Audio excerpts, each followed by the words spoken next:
Combining running and lifting is very popular at the moment, and rightly so. It's a fun, rewarding, and challenging set of training goals. That being said, it's easy to get the balance wrong, so today we are going to run you through how to get it right.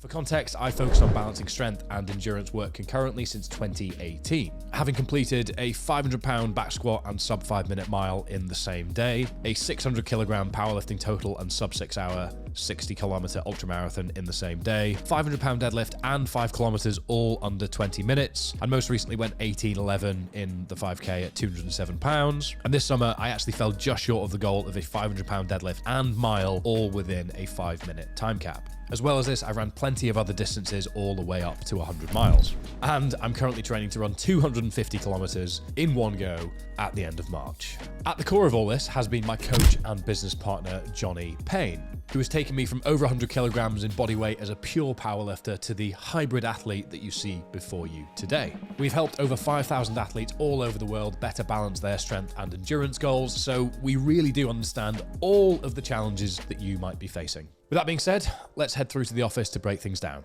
Okay, welcome to our newly installed whiteboard, which we are going to be using for purposes of breaking everything down today. And we have Johnny in the wild. Welcome back, me. Nice to be back inside your YouTubes. Welcome back, me. I should have said welcome. I just introduced you. Welcome, Johnny. Everybody comment, welcome back, Johnny, in the comments down below to make him feel more welcome than I did. Anyway, what we're going to do is we are going to use an example of our most popular training plan from Omnia's website, which is the Strength and a Half Marathon, to frame a lot of the stuff that we talk about and the methodology that underpins how we balance strength and running training, or weightlifting and running training concurrently. So against that background, we are going to give you an introduction, which we're kind of loosely doing now. We are going to give you an overview of the programming itself and the core principles that run through it. We're going to talk you through the mistakes that we see people make most often. And then we're going to break down how you can set up your programming with a bit of a hierarchy of things to consider if you would foolishly not like to, in fact, grab one from ourselves. Whilst we're on the topic, if you want to sign up for 15 resilience hacks delivered straight to your inbox, then join the mailing list down below in the description. Okay, so for context, this is week 4 of the Strength and Half Marathon training plan that has been our most popular over the years. We first launched them in February 2021, and since then we've had thousands and thousands and thousands of people all over the world go through many iterations of them, and this is the most popular. So what we're going to do is we're going to use week 4 and then use week 8 as an example of how we break things down and give you context as to why we've done it that way. So first of all, I'm just going to break down what the week looks like. Monday, we've got a lower body session with squats, lunges, hip thrusts, and RDLs. Tuesday, we have an interval session on the track of the road, coming to the end of a sort of progressive block with 8x200 meters, some 50-meter reps, and some running either side. Wednesday, upper body, bench, row, overhead press, row, lateral raise, face pull. Thursday, easy aerobic development work for 30 minutes. Friday, some full body sort of monostructural stuff into a Metcon with a lunge, sled, run, strength, endurance, dominant session, into sort of the main session of the week really for the specificity of half marathon, but a week 4 it's still quite generalized aerobically speaking. And then Sunday, we are a huge fan of giving people an allocated rest day every single week, so not to fall into the trap of thinking more is always better, as we will come on to later on. So Johnny, do you just want to talk through a little bit of the principles that really sit beneath this structure at week 4 in the program? Yeah, as Fergus has described, this is the way the structure is set out over the course of the program. More or less, these days are allocated throughout, and as we get further into the program, things change. What doesn't change is that the beginning of the week is predominantly high intensity, low volume, and as the week continues, and you'll see this a little bit more as we go into week 8, week 9, the volume itself increases and the intensity drops. And what we're doing is consolidating stressors so that we can allow for optimal recovery throughout the course of a week. So, as Johnny's mentioned, at the core of all our programming, whether it's strength and half, whether it's hypertrophy and triathlon or anything in between, or whether it's hyper-specific to the individual working in BJJ or anything else, intensity peaks at the start of the week, volume peaks at the end, and that inverts as the week goes on. And that's why the heavier squats and the harder effort running are here, and the higher rep, lower intensity lifting and low intensity steady state aerobic stuff is here. We have found that to be the most effective way with our methodology to balance, generally speaking. Important to mention at this point that hybrid training is hyper specific and hyper individual, which means that we actually don't want to generalize too much. We want this to be a framework for you to consider your own training with today, rather than say this is how things should be done. So against that background, that's the one thing that we really want to set out a stall with, is that we are trying to find the minimum effective dose of training for the maximum effective return, turning up certain dials, turning down certain dials, so that we can optimize the suboptimal effectively. And one of the core ways that we found to be able to do that is by peak intensity at the start of the week, volume at the end. So against that background, let's progress from week 4 to week... That's not going to work. I don't have enough fingers for that. Yes, you do. Not to do what I've got planned. Not to do what I've got planned. I have. What?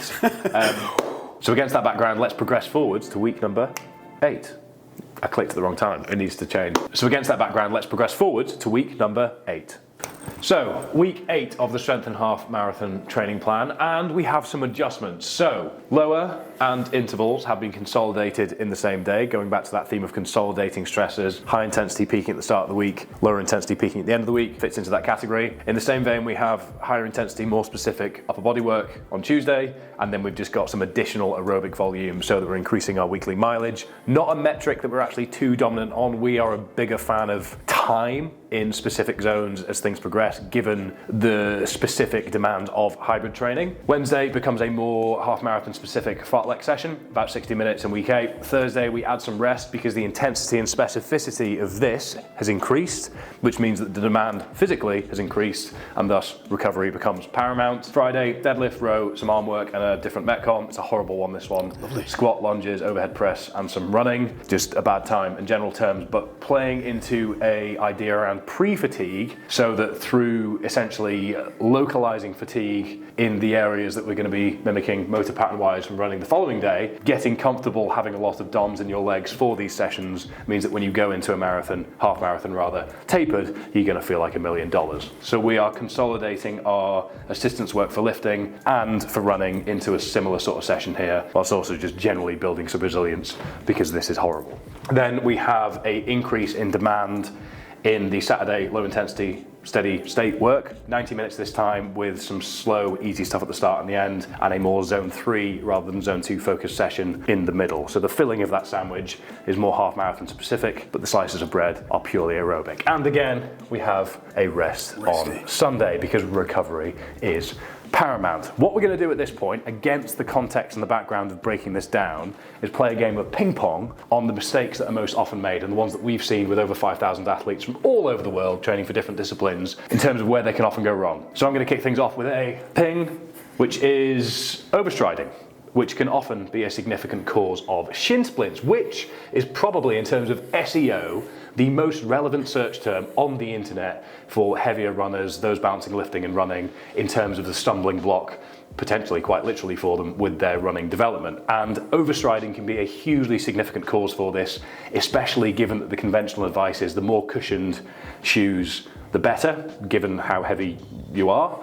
And that can allow you to basically throw your leg out in front of you and disguise the fact that you're actually slamming your heel into the ground, which means the transient impact is going directly up rather than through your body, which over time can piss off your knees, your hips, and be a cause of shin splints. It's not the only cause of shin splints, but it's a very common one when it comes to this equation that we're talking about today. So it's worth looking at your gait. It's worth not being complacent because you come from a competent gym background and assuming that running is just something that we do because it's a basic motor pattern. It is a skill. If you were a what are they called?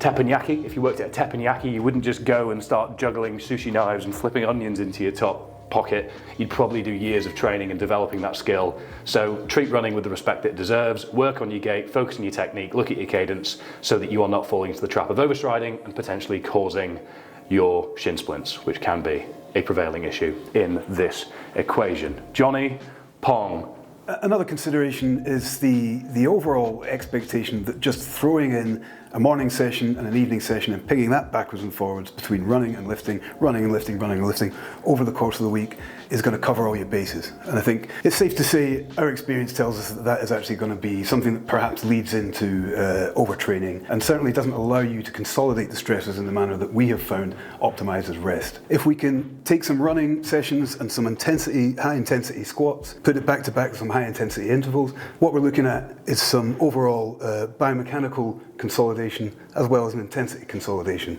Over here, if we look at the same kind of equation, we're looking at the same knee extension and hip extension, but through a longer session that feeds into pre-fatigue that allows us to work a little bit more of the lifts here in a high volume scenario. So rather than just flip-flopping between an AM, PM run and lift, we're consolidating the stresses over the course of the week to manage the recovery that we need. Ping! So, feeding into that is the assumption that more is always better. And I'm going to point fingers especially at the CrossFit/functional fitness community because you love working hard all the time. And whilst there's absolutely a place for that, ergo bursting yourself on the track here, bursting yourself in a chipper style workout here, you can't do that all the time. You can't just redline all the time and hope for the best because that's going to inhibit recovery. It's going to mask fitness by essentially increasing your layer of fatigue, which means that you're not going to be able to hit 100% of your back squat. You're not going to be able to perform your best when it comes to your 5K best effort. You're going to be carrying fatigue with you that's going to prevent you from hitting the specific times and weights that go into strength and half marathon training in this context, but that applies to all distance, time specific goals. So more is not always better. What hybrid training is about is not doing more, it's about turning up certain dials, turning down certain dials to optimize the suboptimal and find the minimum effective dose for the maximum effective return. If you've got 100% to give, you can't then give 200% and expect to net the same result. It's not as simple as that. It's a case of making the most of that 100%, stripping out the junk volume, stripping out the rubbish, being intentional with your training, which is why this is laid out the way that it is. Again, we can't be too specific in general in this video today because your goals might be different to this, and we're trying to appeal to sort of all lifting and running goals, but it's something that has to be considered. More is not always better, less can often be more. What's that? Pong! Ow. Okay. So, capitalising on what Fergus has just said, one of the key things that we see, or one of the biggest mistakes that we see when people come to us asking for a little bit of advice or help, is that they have tried to splice together two programs. We've got people maybe doing a Wendler 5-3-1 who think, well, now I'll do a couch to 5K on top of that, or they're doing the cube method and they think, well, now I'm going to start training for a half marathon. Does Runner's World give me that program? Can I put the two of them together? And ultimately, each one of these programs has been built in isolation and has a volume accountability inside it. If you put two of them together, as you've already said, you're looking at 200% of programming intention. Trying to splice that into one program and force it to be 100% of your volume capacity means something's going to leak out the side. Whether that comes in the form of the shin splints, or whether that comes in the form of the overtraining, or whether it comes in the form of the whole thing breaking down and motivation drifting, we don't know because it's going to spill out in a manner that's probably personal to you, but we do know that's not going to work. 100% of one program, 100% of another equals 200%. If you continue at 200% output for too long, you're going to feel beaten up. And the absolute core at all of this is that 99.999% of you watching/training on a recreational basis do this because you enjoy it and want to be better as an individual on a day-to-day basis. And just doing more all the time is likely going to leave you beaten up, under-recovered, cognitively ruined, and wondering where it all went wrong. Or you might fall into the trap of the old myth that you can't lift weights and run because conventionally people just put two things together rather than finding a balance between them.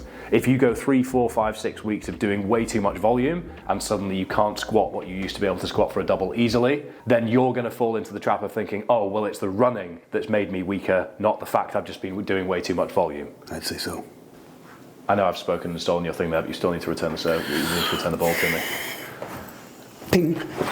So, big one, huge one, in fact, very much following on from what I've just said, which is, as your running volume increases, especially if you come from understanding your maintenance calorie intake from just a lifting background, you are going to increase your expenditure, which means that if you add expenditure in the form of 60 minutes here, 45 minutes there, 90 minutes there, with some demand here as well, you're going to increase your overall caloric expenditure within the context of a week. And if you don't account for that in what you eat and consume back to balance the books, so to speak, you're going to be inadvertently putting yourself yourself into a deficit, which means you're more likely to be under-recovered, you're more likely to sleep badly, you're more likely to feel a bit hungry, groggy, and miserable. Again, going back to the enjoyment factor again, and you're probably not going to perform as best as you would like in your races, your events, your training sessions, and that's where things can start to fall apart. So be mindful of your nutrition. I've done a video that's on the screen for you here that breaks it down in a PowerPoint presentation to equip you with all that you need to balance the book, so to speak. But one of the biggest mistakes that people often make, which leads them to the conclusion that you can't balance running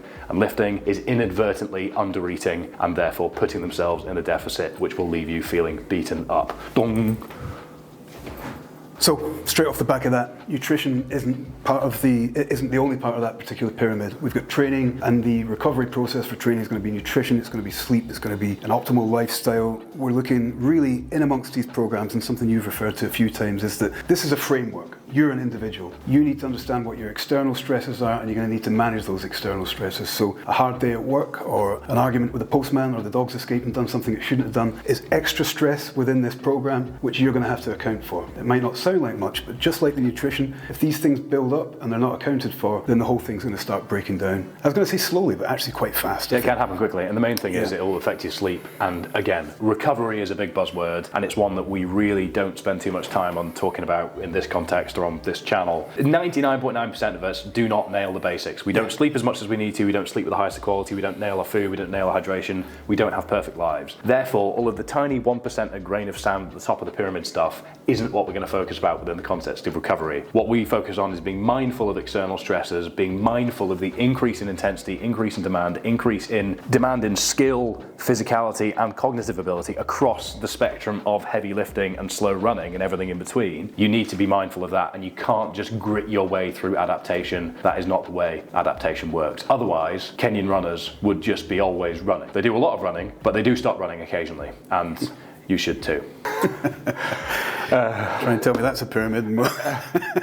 So I think we can all agree that I'd make an awful Egyptian, because this was my attempt at drawing a hierarchy pyramid, which is more of a prism? Is it a prism? Yeah, Maslow would be turning in his grave right now. This is not what I meant. Bad Egyptian, bad secondary school teacher, and you can tell I didn't do very well in trigonometry in school myself. But nonetheless, there is a hierarchy here that is very important as to, bad at speaking now, this is awful, as to how you, generally speaking the viewer, can program around your goals. And that is the absolute top of the pyramid. That is the grain of sand at the top that we work downwards from, which is, most importantly, goals. I also now realise that actually in this hierarchy, the goal should be at the bottom and I should work upwards within all of the metaphors that I've been referring to. But we're all friends here. You know what I'm thinking. Most important, least important, just ignore the pyramid entirely. That's how it works. Is it? Yeah. No, because surely, like, if you were talking about nutrition stuff, it'd be nutrition, sleep. Anyway, you know what I mean. You know what I mean. So goals are most important, and with hybrid training, with concurrent training, that is why having specific goals like I would like to develop my strength across squat, bench, and deadlift, or Olympic lifting, and the half marathon is so important. Because if you don't have a clear direction, you can't be specific. If you can't be specific, then you actually don't fall into the category of hybrid training as coined by Alex Biada in 2015 in his book, The Hybrid Athlete, which is the concurrent balancing of disciplines that do not inherently support one another and whose disparate components are not essential to success at any one sport, which, in simple terms, means committing to progression in two sports that do not inherently make you better at either or. Strength work at a top-end level with squats, bench, and deadlift do not make you a better runner. Disparate components. Yeah, disparate components, there you are, exactly. So by focusing on progression in both of these things separately equals hybrid training. Random messes of stuff is just kind of playing around with training. That's equally good, but for the purpose of argument within this context today, you need to set clear goals so that you can set a clear plan and be intentional with that 100%, turning up certain dials, turning down certain dials that we discussed earlier. Then it's a case of optimizing the suboptimal, which is looking at where you're strong, where you're weak, where you've got progress to make, where you've got progress to lose sometimes.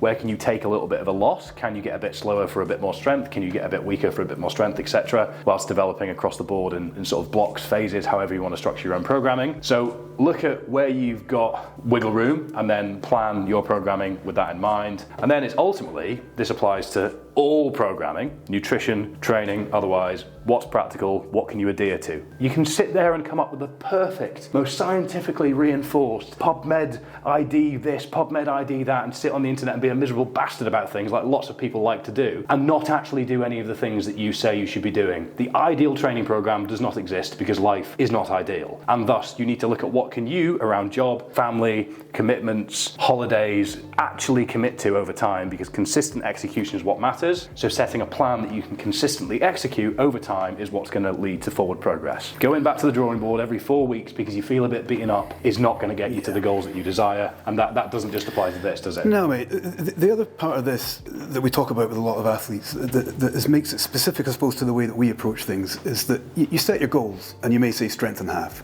but in amongst it, we've got a framework here that describes how we prefer to do things and the methodology that we've developed and why we think it works. But this is the key part, isn't it? This is, if you, as you've said, if you can't do it and won't do it, it's not going to work. Yeah. And what comes into that is things like exercise selection and all the rest of it. You don't like kneeling overhead press, but you've read it here or you've looked in a program and bought the program and you think that's good. You're not going to do it. Yeah. You know, you're going to get to a certain point. If you were to program overhead squat for me or snatch work for me, the shoulders don't do that. I'm going to try for about 2-3 weeks, get disheartened and screw the whole thing. So make sure if you're setting up your own programming that you're setting up with exercises that are intelligently in there and that you can adhere to. Programming throughout and the selection within. Trial and error. That's it. That's all we do. Yeah, that's it all speaks this to is. this, doesn't it? See what works, be objective, not subjective about it. Take the lessons from your recovery, how you feel, your progress, your adaptation within a period of time as a context, not a day to day, because you can look at the details too much, and hold yourself accountable to those things rather than constantly going back to the drawing board. And hopefully, with that information against the context, you're better equipped to, at the very least, program for yourself. If you feel, wow, I'd much rather offset that to somebody else, then you know where to go. And actually, I have a discount code on my notes here, which is YT40-25, just on the screen for you here, is 40%, which is the biggest discount we've ever done on training plans. And because you've gone this far in the video, it is here for you to take part in if you would like to select any one of the goal-specific training plans that we have. Consider it an apology for this pyramid. Yeah, consider it an apology for, Tutankhamun is rolling in his very large and very well-built grave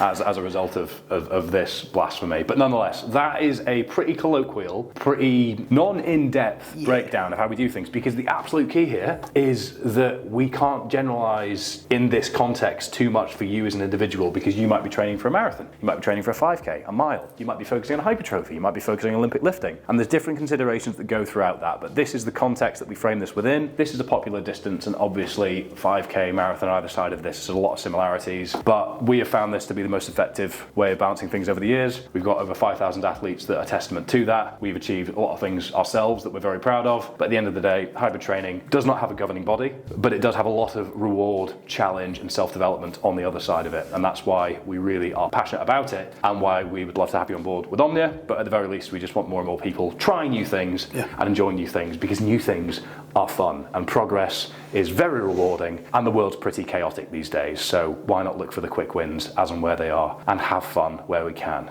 Am I right? You are right. Thank you. That's the reaffirmation. Reaffirmation? That's the validation I need at the end of this video. The affirmation. Thank you very much for watching, everyone. See you next time. And most importantly, let us know if you enjoyed this type of content, because we can probably do more of it and be a bit more detailed, a bit more descriptive about certain things. And make sure to check out the Omni Performance podcast, because the garrulous bullshit that you've witnessed today happens every week there. So that'll be linked in the description down below. Double salute. Goodbye. Goodbye.